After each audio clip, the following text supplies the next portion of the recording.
Números, capítulo de número 10, versículo 33 ao 35 de Números. Números 10, versículo 33 ao 35. Diz assim a palavra do nosso Deus: assim partiram do monte do Senhor, a caminho de 3 dias, a arca da aliança.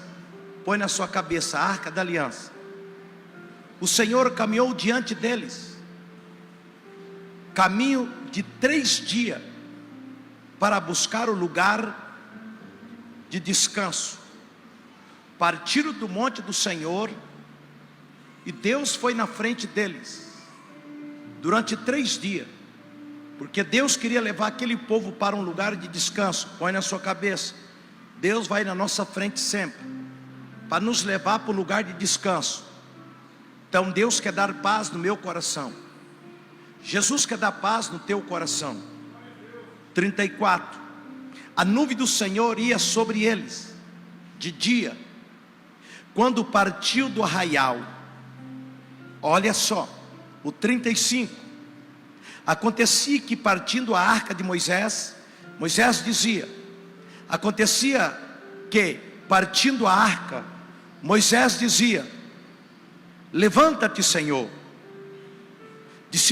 dissipado sejam teus inimigos, fuja diante de ti os que te odeiam.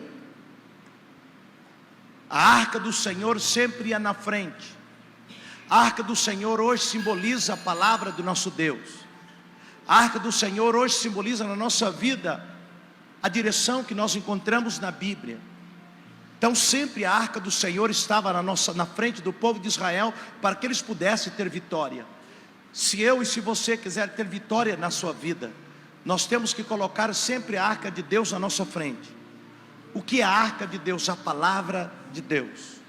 Você pode morrer de trabalhar, você pode trabalhar de dia e de noite, você pode trabalhar 24 horas, 36 horas, mas se você não colocar a palavra de Deus na sua frente e começar a obedecer, não tem como Deus mudar o seu futuro.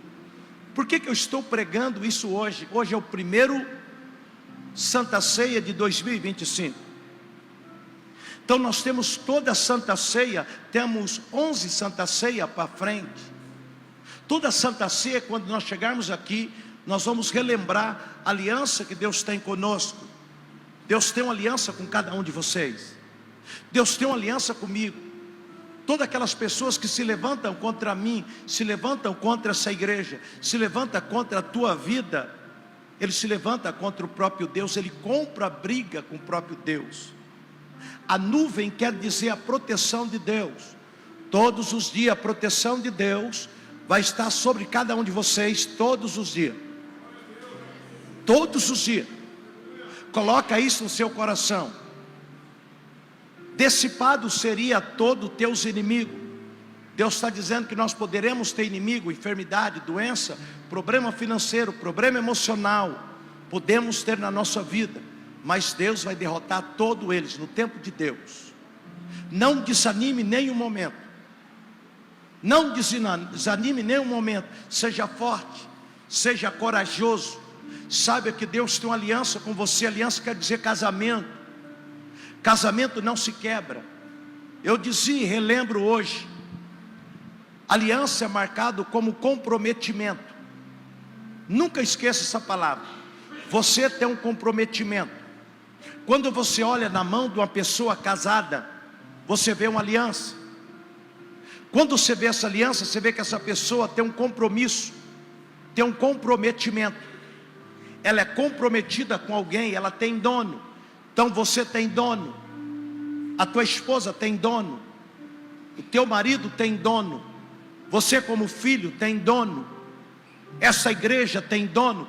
Essa igreja é do Espírito Santo, essa igreja é do Senhor Jesus Cristo, essa igreja ela é do Pai Eterno, essa igreja ela tem dono. Então todas as vezes que se alguém ou alguma coisa se levanta contra essa igreja, se levanta contra o próprio Deus. Então você tem uma aliança. Só que a aliança ela faz sobre entre duas pessoas, não esqueça. Através de um casamento, através de uma renúncia. Qual a primeira renúncia para o teu casamento que você teve que fazer? Renunciar à casa do teu pai, o conforto do teu pai. Talvez a vida que você levava antes de casar, talvez ela era melhor do que quando você leva agora, tinha menos dificuldade. Mas só que você assumiu um compromisso. Talvez lá no mundo, lá fora, o mundo dava tudo o que você quisesse. Quantas pessoas têm dinheiro? Quantas pessoas têm fama? Quantas pessoas têm muitas coisas no mundo lá fora? Tem carro, tem fazenda, tem tudo. Mas talvez não tenha o que você tem hoje. Que é o quê? A certeza da salvação. A certeza da salvação. Porque tudo passa na nossa vida. A única coisa que permanece para sempre é a sua semeadura. É aquilo que você semeia. É a única coisa que é imutável. O nosso carro passa, a nossa casa passa, os nossos amigos passam, tudo passa. Mas uma coisa não passa: aquilo que você semeia aqui, você irá colher no céu. Aquilo que eu semeio aqui, eu irei colher no céu. Mas só que tem algo que eu gostaria de falar para você nesta noite, que está escrito lá no livro de Deuteronômio capítulo 11, versículo 26. Deuteronômio capítulo 11, versículo 26. É algo muito importante, que é o que? As decisões que nós tomamos na nossa vida. Vê bem, as decisões que eu tomo na minha vida, ela vai influenciar para o bem ou para o mal na minha vida. Quantas pessoas tomaram decisão movido por emoção, vão se arrepender lá na frente. Quantas pessoas tomaram decisões movido por emoção lá atrás, estão pagando o preço hoje. Mas Deus coloca nas nossas mãos o poder para mudar, para alterar o nosso futuro. O seu passado é impossível, mas o seu futuro você pode alterar. Deuteronômio, capítulo de número 11, versículo 26. Lê comigo, diz: eis que hoje, diga hoje, eu ponho diante de vós bênção ou maldição. O que Deus tem colocado na nossa frente: ter uma vida abençoada ou ter uma vida amaldiçoada, ter um 2025 repleto de bênção ou ter um 2025 repleto de maldição. São as nossas escolhas que vai alterar o nosso futuro. É aquilo que você escolhe agora. São as suas decisões que você toma agora. Só a minha decisão que eu tomo agora. Não é o teu pai, não é a tua mãe, é você. Não é o teu marido, não é a tua esposa, é você. Deus fala, eu coloco na tua frente hoje uma grande bênção, mas uma grande maldição também. Aí ele continua dizendo: bênção quando ouvires a minha palavra e colocar em prática. Maldição quando ouvires a minha palavra e não praticares a minha palavra. Muitas pessoas pensam que só a arca da aliança trazia a eles a bênção de Deus na vida deles. Não era verdade. A arca da aliança era um símbolo de Deus. A Bíblia é a nossa arca da aliança, é um símbolo da palavra de Deus. Se nós pegarmos essa Bíblia e colocá-la aberta na nossa estante, é uma palavra que vai trazer bênção, mas se nós começarmos a praticar o que nela está escrito, ela vai abençoar a nossa vida. É igual uma semente. Você vai lá e pega um saco de boa semente. Eu sei que tem lavrador aqui. Você dá um saco de boa semente para uma pessoa, e ela pega aquela boa semente e planta, ela vai ter boa colheita. Mas se você der um saco de boa semente para uma pessoa, A mesma semente que você der para aquela pessoa boa, que plantou, você der aquele saco de semente para o vagabundo, para o preguiçoso, ele vai deixar lá na tuia, ele vai deixar lá no quarto, vai estragar. Assim é a Bíblia. A Bíblia por si própria não salva ninguém. Na mesma Bíblia que ela te salva, ela te condena. A Bíblia que diz que você vai para o céu, ela diz também que você vai para o inferno. A Bíblia que diz que leva você diante de Deus, ela manda você para o inferno. A Bíblia fala algo que eu estava lendo esse dia, que a Arca da Aliança, que simboliza a palavra de Deus, ficou na casa de Obed-edom, o geteu, durante 20 anos. Quando se colocava a Arca da Aliança na frente, as pessoas tremiam. Não era pela Arca da Aliança, é por aquilo que ele representava. Quando as pessoas faziam a coisa certa, que Deus mandava fazer, aquilo era um símbolo de poder. Quando eu começo a praticar essa palavra, o nosso inimigo vai tremer à nossa frente, teremos vitória. Se nós começarmos a praticar o que está escrito nessa palavra, tudo vai mudar nessa igreja. Se nós começarmos a pregar o Evangelho como a Bíblia nos manda pregar, se cada um de nós esse ano trazer pelo menos uma pessoa para essa igreja, não estou falando duas, eu estou falando uma, ela não cabe. Olha do teu lado, quantas pessoas tem aqui hoje. Imagine esse ano você trazer mais um, não tem lugar aonde colocar a pessoa. Aí você vê, sinal que nós não estamos plantando a semente que foi dado a cada um de nós. Porque é impossível você plantar boa semente e você não der o bom fruto. Não tem como. É impossível você não colher, você que planta. Não tem como. Se nós não estivermos colhendo, é sinal que nós não plantamos. Não adianta só ter a Arca da Aliança. A Arca da Aliança ficou na casa de Abinadab durante 20 anos. Abinadab oferecia água. Nunca Deus mandou oferecer água, jogar água em cima da aliança, da Arca da Aliança. Deus mandou fazer sacrifício.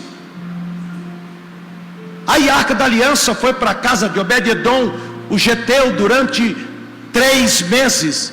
E a Bíblia diz que nesses 3 meses Deus fez muito mais do que fez na casa de Abinadab. Por quê?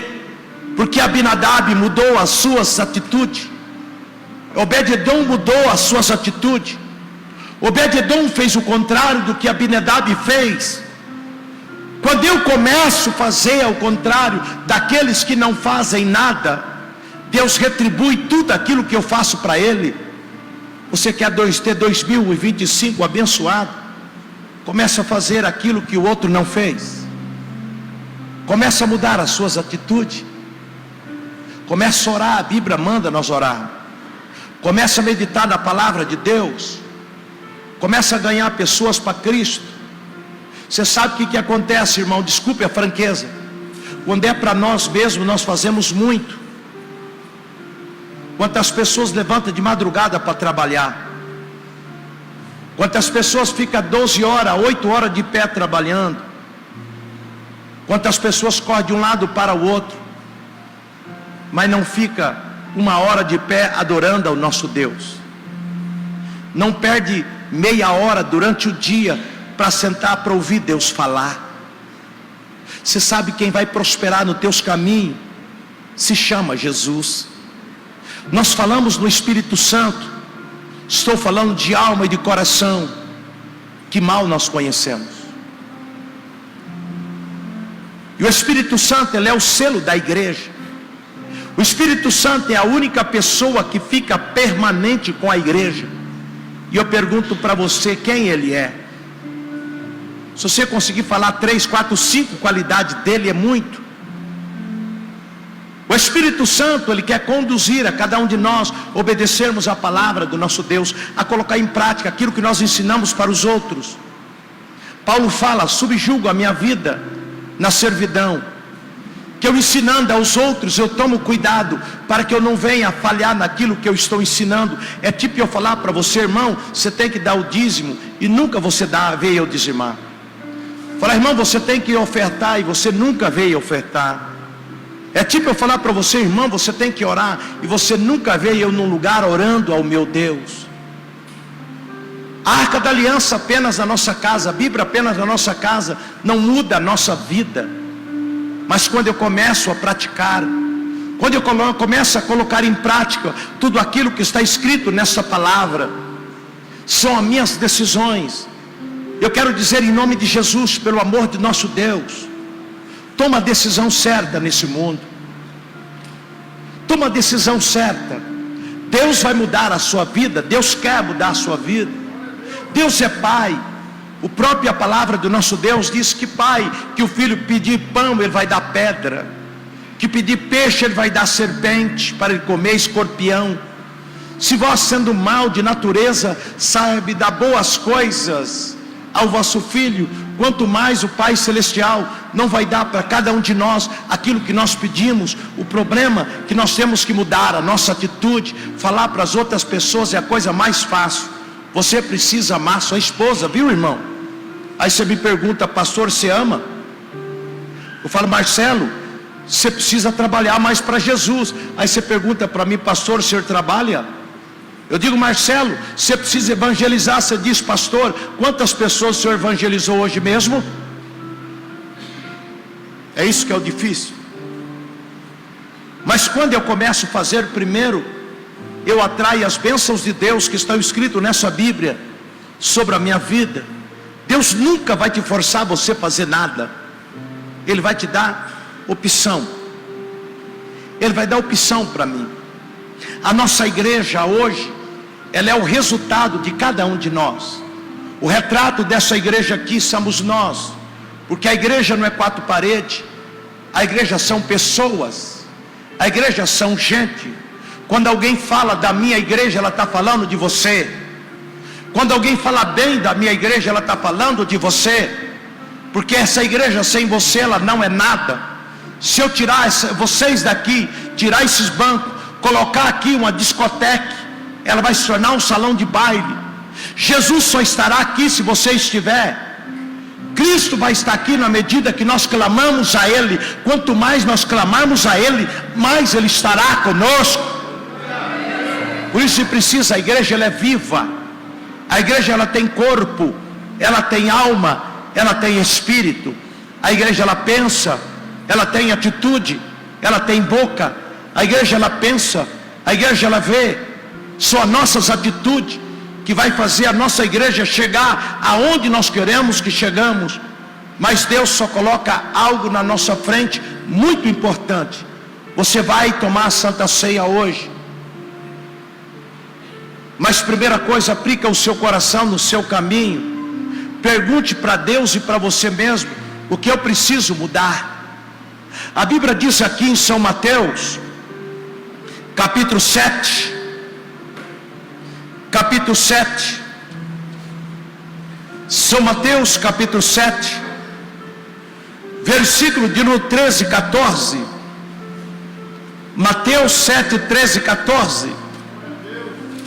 Olha aqui, Mateus 7,13. Entrai pela porta estreita, porque larga é a porta, espaçoso é o caminho, daquele caminho que conduz à perdição, e muitos são aqueles que entram por ela. Então a porta que conduz ao céu, ela é estreita. Por isso que a vida do cristão muitas das vezes não é tão fácil. Você pergunta para mim, pastor, quanta luta. Quantos de vocês não tem luta com o filho? Quantos de vocês não tem luta com o marido? Quantos de vocês não tem luta com você mesmo, com doença, com enfermidade, com problema financeiro e problema emocional? Ser crente não é fácil, mas é a porta estreita. Você está plantando em Cristo quando você não abre mão de servir a Deus. Quantas pessoas poderiam estar aqui hoje, mas escolheram não estar? Quantas pessoas, querido, passou pela frente dessa igreja agora, nesse momento, mas não decidiram entrar. Quantos apelos nós fazemos para que a pessoa possa ir para o céu? Aí você pergunta para mim, pastor, como eu posso ir para o céu? Aceitando a Jesus, aceitando a sua vida, aceitando o seu sacrifício, aceitando a sua morte e aceitando a sua vida, para que você possa ter vida eterna.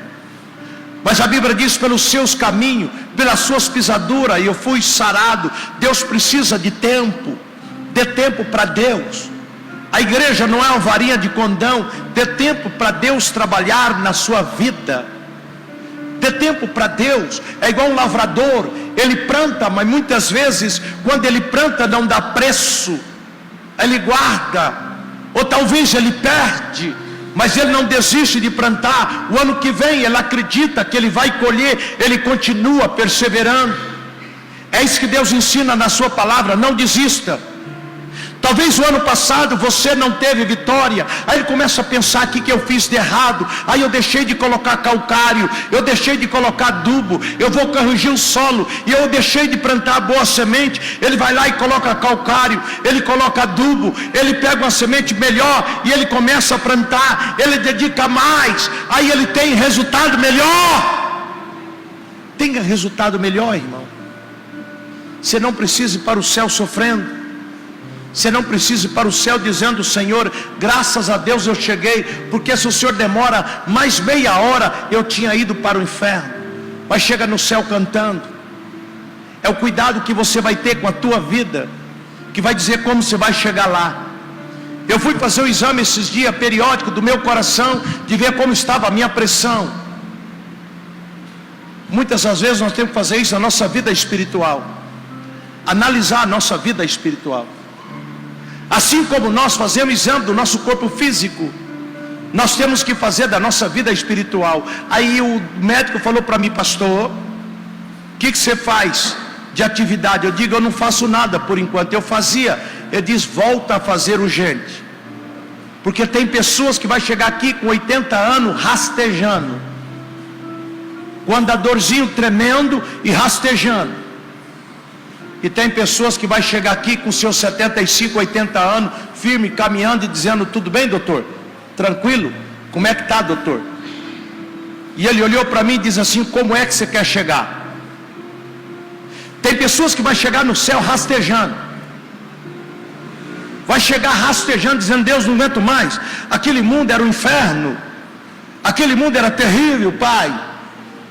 Aquele mundo eu já não aguentava mais, eu estava a ponto já de desistir. E tem pessoas que vai chegar no céu dizendo: olá, Jesus, tudo bem aí, Jesus? Como é que está, Cristo? Olha, Jesus, foi top, ganhei muitas almas para Jesus, fui na igreja, arrebentei, orei, pulei, fui cheio do Espírito Santo de Deus. Jesus, o Senhor voltou rápido demais, Jesus. Ganhei muitas almas para o Senhor, louvei o Senhor, adorei ao Senhor poderosamente, estava muito feliz. Seja feliz, irmão, não deixa o diabo roubar a tua felicidade, porque nessa Bíblia diz que Deus diz assim: amado, desejo que você vai bem em todas as coisas e tenha saúde. Mas para isso acontecer, você precisa, eu preciso, nós precisamos cuidar da nossa vida espiritual, assim como nós precisamos cuidar da nossa vida física, atividade física. Nós precisamos fazer atividade espiritual. Quanto mais você envolve com as coisas de Jesus, mais forte você fica, mais perseverante você fica. Quanto menos você envolve com as coisas de Jesus, mais fraco você fica, porque você pega prazer naquilo que você pratica sempre, é real. Aquela pessoa que joga bola continuamente gosta de bola. Aquele que não joga detesta a bola.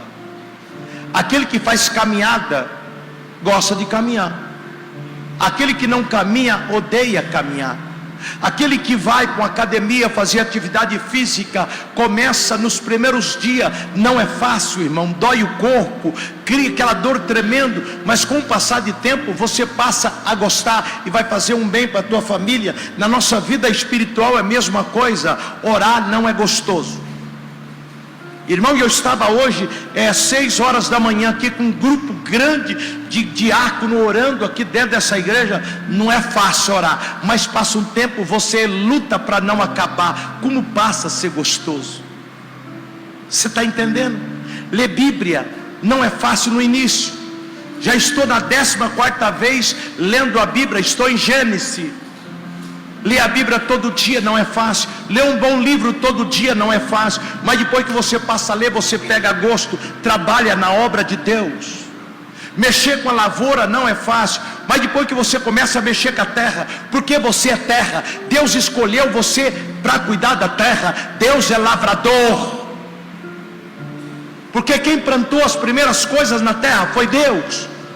Você passa a amar, você passa a gostar, envolva-se com as coisas de Deus, porque a Bíblia fala: dos meus olhos procuro os fiéis da terra, que andam em caminho justo, esse vai me servir. Quanto menos você trabalha na obra de Deus, menos o teu espírito vai querer que você trabalhe. Sabe o que ele vai dar para você? Ocupação.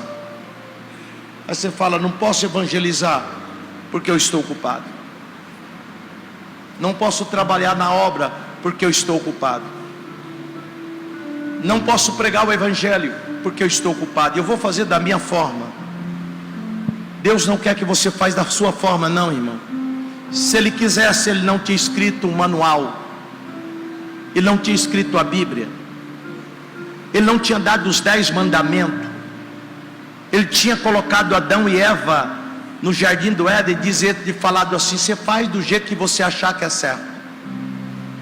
Deus colocou regra, diz: você pode comer de todos os alimentos, mas da árvore da vida você não come.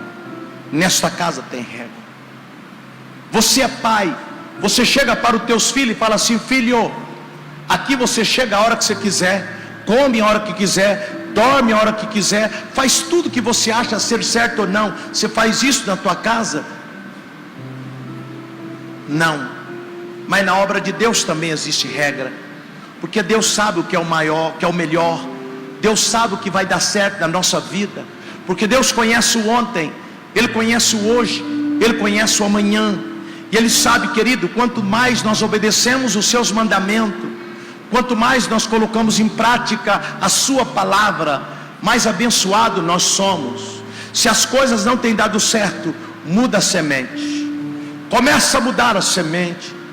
Começa a colocar os teus caminhos na mão do Senhor. Assim diz a palavra do Senhor: entrega o caminho a Jesus, confia nele e Ele tudo te fará. Aquilo que você não pode fazer, Deus faz. Porque se Deus não puder fazer na minha, na sua ou na nossa vida, você com a sua própria força não consegue.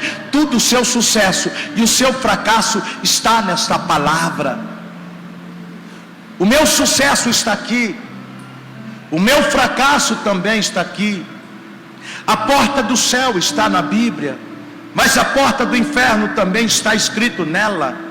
Os caminhos do céu está escrito aqui, e os caminhos do inferno também está aqui. Porque todos os dias a Bíblia diz que vai diante de Deus o santo. E Jó fala que os santos apresentaram diante do Senhor os filhos de Deus. Os filhos de Deus apresentaram diante do Pai. Quem é filho de Deus, diga amém. Amém. Mas no meio estava Satanás. Aí eu descobri que Satanás, quando nós apresentamos diante de Deus, Satanás apresenta para o quê? Para nos acusar. E Deus olha para Jó e diz: está vendo como Jó é fiel? Deus quer olhar para você, né? Quer olhar para mim? Quer olhar para você, pastor Anderson, pastor Carlos, pastor Pardim? Deus quer olhar para você, pastor Pardim, e dizer: você está vendo, Pardim? Ele é um homem fiel, íntegro, que desvia do mal. Ele ora pela sua família, pelos seus filhos. É isso que Deus quer falar, irmão. É por isso que nós servimos a Santa Ceia, reformando a nossa aliança com a sua palavra. Você está aqui nesta noite porque você ama Cristo, cheio de defeito, porque o nosso filho, nós temos que falar com ele todo dia. Na minha casa, quando vai Anthony, vai Benício, eles correm, vem para cá, você fala: Antônio, Benício, não faz isso, daqui a pouco ele está fazendo. Você corrige, eles ficam no canto, daqui a pouco ele está fazendo de novo. Ele está fazendo de novo. Deus vai corrigir você quantas vezes for necessário, porque quem ama corrige. Puxa a orelha do teu filho, corrige ele. Isso é um gesto de amor. Jesus te ama, querido. Quando você pegar esse pão na sua mão, se agradece a Deus, não peça nada não, porque Ele te amou, Ele morreu no teu lugar, Ele tomou a minhas enfermidades, e eu acredito pelas suas pisaduras, e eu fui sarado. Quando você crê em Jesus, você não perde nada. Por alguma coisa que Deus tem para dar na tua vida, pode demorar um pouco mais, mas o que há de vir virá e não tardará. Não se desespere. Coloca o teu coração a servir a Deus, que Deus trará de volta tudo que o diabo roubou da tua vida, tudo que o diabo roubou dessa igreja, tudo que o diabo roubou de nós, tudo que o diabo roubou na tua vida financeira, emocional. Deus vai trazer muito mais do que Deus tem para você, para a tua casa, para a tua família. Não desespere. Você pode aplaudir a Jesus.